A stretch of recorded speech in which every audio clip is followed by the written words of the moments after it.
Well, yung game plan naman ni Coach Tai is maglaro lang talaga kami ng happy and as one. And ayun, na maganda naman din po yung naging result. So, we're really happy.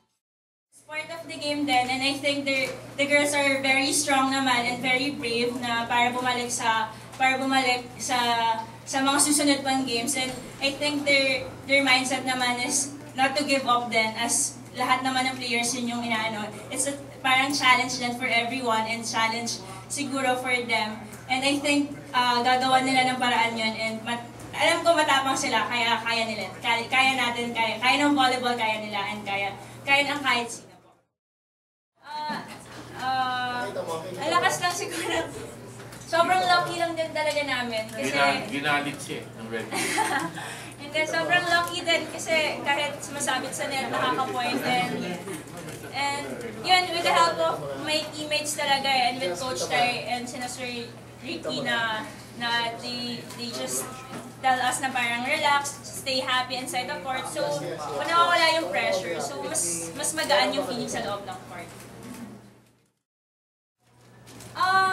Siyempre, it's really hard for us, lalo na kay Coach Tai, kasi siya din yung nagsiscout and nagpa-plan for the games. But then, kasi during the games naman, ibang games ng Lasal, pinapasok yung mga ibang players nila. So, ayun, tinry ni Coach na mag-research siguro or kung paano yung palo. And I think yun yung naging challenge sa amin sa game na to. We have to adjust during the game kasi we really don't know how to parang maglaro yung mga pinapasok na mga bago. I guess yung mindset naman ng team, it's parang on the game Hindi naman yung parang hindi namin iniisip namin yung gagawin ng kalaban, pero more on we're making a goal na parang we just have to play happy. We just have to enjoy, and walang masyadong kahit anong mangyari, we're gonna work as a team. Kasi yun nga, syempre mabobother kami, and syempre parang heartbreaking talaga yung nangyari kasi ara-galang is ara-galang naman. And so, syempre, yun yung binabantayan namin, yun yung binabantayan ng lahat ng teams. But then, lang kami ni Coach na parang, we just have to focus on our game and stay happy, yun lang. Stay happy inside and outside of the court, yun.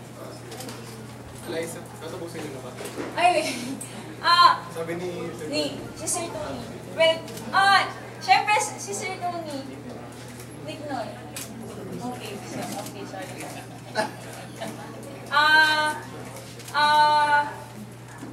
Tanong Hindi naman masasabi.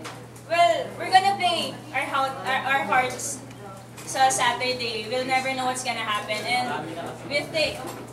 it's up to him naman So ayun, we'll never know. Let's find out. Actually, it's not me naman, it's him talaga. Lagi niya kami talaga nire-remind na parang ginagawa niya sa training na pinapa-feel niya sa amin na we're not yet there.